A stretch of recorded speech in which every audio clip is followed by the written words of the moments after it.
जिस तरह से ताकतवर देशों में एक दूसरे से आगे बढ़ने की होड़ सी लगी है, उससे कहीं न कहीं इंसानों को ही नुकसान होने वाला है। दुनिया के सबसे घातक हथियारों में से एक परमाणु बम अगर कहीं गिरता है तो वहां पर सब कुछ तबाह हो जाता है। दुनिया के इतिहास में पहली और आखिरी बार परमाणु बम का इस्तेमाल दूसरे विश्व युद्ध में हुआ था।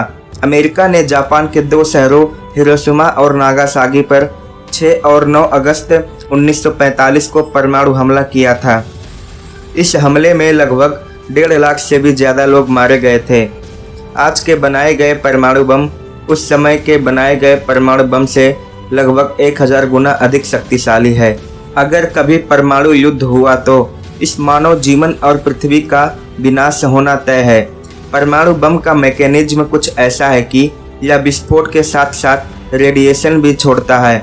रेडिएशन हवा की तरह दिखाई नहीं देता है और यह रेडिएशन इतना खतरनाक होता है कि इसके संपर्क में आने से हमारे शरीर की आंतरिक संरचना में बदलाव कर देता है, चाहे वह स्किन हो या फिर हड्डियां या फिर हमारे डीएनए भी। यह बम इतना खतरनाक है कि यह जिस जगह विस्फोट होता है वहां तेज रोशनी के साथ साथ एक भयानक आग का गोला आसमान में उठता है और इस आग के गोले में आसपास की इमारतें और दूसरी अन्य चीजें पल भर में ही तबाह हो जाती हैं। पलक झपकते ही कई किलोमीटर दूर तक सब कुछ जलकर राख हो जाएगा।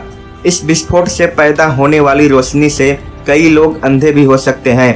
आग का यह गोला हमारे वातावरण की सारी हवा को सोख लेगा और कई किलोमीटर तक हमारे वातावरण में हवा नाम की कोई चीज भी नहीं बचेगी। इस विस्फोट के पैदा होने वाले रेडिएशन से सब कुछ नष्ट हो जाएगा, यानी जीवन का नामो निशान नहीं मिलेगा। वैसे तो विस्फोट के 3 मुख्य असर होते हैं।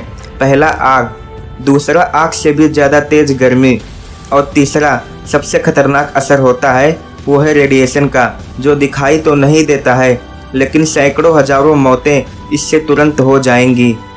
बम विस्फोट के आसपास का तापमान लगभग 3 लाख डिग्री सेल्सियस तक पहुंच जाएगा और ज़मीन के नीचे का तापमान लगभग 4000 डिग्री सेल्सियस तक पहुंच जाएगा, जो किसी भी चीज़ को आसानी से पिघला सकता है। परमाणु हमले से काफ़ी तेज आंधी चलेंगी जिसकी गति 1000 किलोमीटर प्रति घंटे से भी ज़्यादा होगी। परमाणु विस्फोट के बाद इतना कार्बन निकलेगा कि इससे हमारे आसमान में बहुत बड़ा काला और जहरीला बादल बनेगा और यह जहरीला बादल हमारी पृथ्वी की 70% ओजोन परत को नष्ट कर देगा और फिर अंतरिक्ष से आने वाली पराबैंगनी किरणें मानव जाति और वनस्पति का अस्तित्व धीरे धीरे खत्म होने लगेगा। लेकिन इस विस्फोट के बाद सूरज से आने वाली रोशनी कुछ दिनों तक पृथ्वी पर नहीं आ सकेगी। विस्फोट वाले एरिया में कई किलोमीटर दूर तक अंधेरा छा जाएगा। जहरीले बादल के कारण मौसम में अचानक बदलाव होगा, जिस कारण काले पदार्थ और रेडिएशन की बारिश होगी और यह बारिश लाखों लोगों को निगल लेगी। वैज्ञानिकों के मुताबिक ऐसे जहरीले बादल को छंटने में लगभग कई महीनों का समय लग सकता है। इस युद्ध में सबसे ज़्यादा नुकसान आर्थिक और सामाजिक स्तर पर होगा। देश में भूखमरी और गरीबी के कारण अपराध बढ़ने लगेंगे, जिससे आंतरिक सुरक्षा और दूसरी कई समस्याएं खड़ी हो जाएंगी। अब आपके मन में यह सवाल आ रहा होगा कि परमाणु हमले से कैसे बचा जा सकता है। वैसे तो परमाणु बम के हमले से किसी का भी बच पाना लगभग नामुमकिन ही है, लेकिन अगर आप बच गए हैं तो कुछ बातों का ध्यान रखने से काफ़ी हद तक इससे होने वाले नुकसानों से बचा जा सकता है। अगर आप बड़े शहरों में हैं तो जितना जल्दी हो सके उस जगह को छोड़कर किसी सुरक्षित जगह पर चले जाएं, जो उस एरिया से बहुत दूर हो, क्योंकि दुश्मन देश हमको ज़्यादा से ज़्यादा नुकसान पहुंचाने के लिए बड़े शहरों पर ही हमला करेगा। कई देशों ने परमाणु बम के हमलों से बचने के लिए न्यूक्लियर शेल्टर बनाए हैं, जिनका इन पर कोई असर नहीं होता है, लेकिन भारत में ऐसे न्यूक्लियर शेल्टर सिर्फ वीआईपी लोगों और सेना के पास ही है। अगर कोई देश किसी दूसरे देश पर परमाणु हमला करना चाहेगा तो उसे एक प्रोसेस से गुजरना पड़ता है।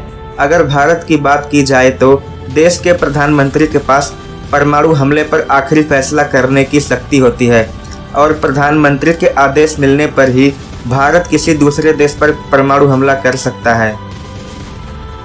तो बस आज के वीडियो में इतना ही। मिलते हैं अगले वीडियो में।